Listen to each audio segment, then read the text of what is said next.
Yukarıdaki şeyin devamı hürmetli vatandaşım. Ana şundaq Amerika Qo'shma Shtatlarning Davlat Mahkamasining bayonotchisi Price yana mundaq dedi. Washington xalqaro ittifoqdoshlarini chaqirib to'plab Chungo'ning Uyg'uristonda Uyg'urlarning kishilik huquqi tajovuz qilishiga va Hong Kongda bostirish elib berishlariga o'rtaq ayblashni yo'l qo'ydi. Sabiq prezident Trump hukumatining diqqat vatandaşlarım, Davlat ishlar kotibi vazifasidan ayrilishdan burun Jungo hukumatining Uyg'uristonda ya'ni Xinjiangda Uyg'ur musulmonlarini bostirishi insoniyatga qarshi jinoyat shakllantirdi va irq yo'qotish jinoyati shakllantirdi deb bekitgan. Prezident Joe Biden hükümetinin Davlat ishlar kotibi Antony Blinken bu nuqtani qo'llagan edi. Amerika Qo'shma Shtatlari Davlat Mahkamasining bayonotchisi Price yana mundaq ko'rsatdi.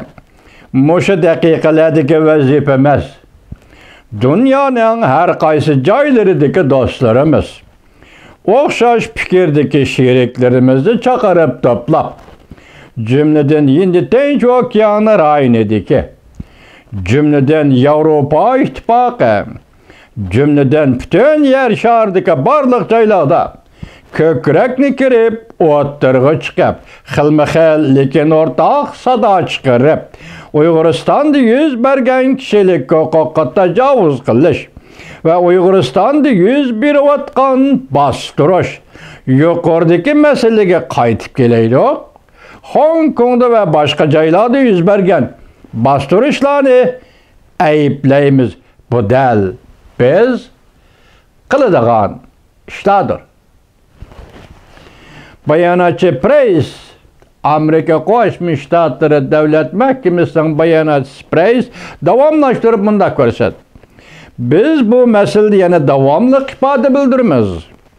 Har qanday bir kishining xalqaro jamiyatning Uyg'uristonda yuz bergan ishlarga inkas qaytarishidan rozi bo'ldik deydi deb hisoblamayman. Har qanday jamiyat dunyoda har qanday bir davlatning hozirgacha Uyg'uristonda yuz berayotgan voqealarga inkas qaytarishidan rozi bo'ldik deydi. Mushundaq deydi deb men undaq hisoblamayman. Kishilar bunga rozi bo'lgan emas. Yani davamlıq biz yuqorqidagi ishni qilamiz demak. Dal shundaq bo'lganlikdan biz hozir nurg'un shakllar bilan dunyoni rag'batlantirib, dunyoni kollektiv harakatga rag'batlantirib, shundaq aniq ko'rsatdimizki, bu xil Uyg'uristonda va boshqa joylarda kishilik huquqni tajovuz qilish harakatlariga hargiz yo'l qo'ymaymiz. Prezident Joe Biden hükümeti mundaq ko'rsatdi. Amerika tayyorlik qilishimiz lozim.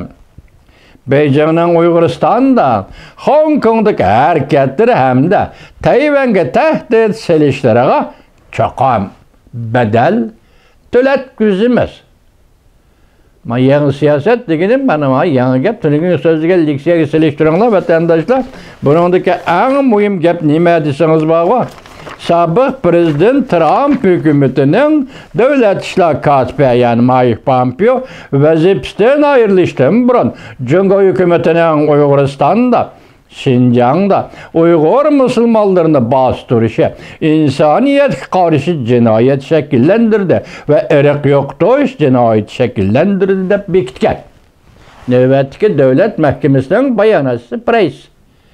Demek avvalgi hükümet ve keyingi prezident Joe Biden hükümeti o'xshashli bu meseleni irqiy qirg'inchilik deb bekitdi. Başka adamların bu to'g'rida irqiy qirg'inchilik bekitishga bo'lamdi, bo'lmamdi. Haliqa Mehmet Allah'ning o'zini qonunchi qilib ko'rsatmoqchi bo'lganlarning fikrlari. Vatandaşlar biz hem de apqochli gaplarni aramizda ko'tarib yurmaymiz-da. Biz faqat davlat, Amerika bayonotchi va yakka Amerika hukumatining yuqori darajadagi amaldorlari nima dedi? Shuni so'zlaymiz. Tunugun va'da bergan ikkinchi muhokama deb uni oxirida davomida anglaysizlar vatandoshlar.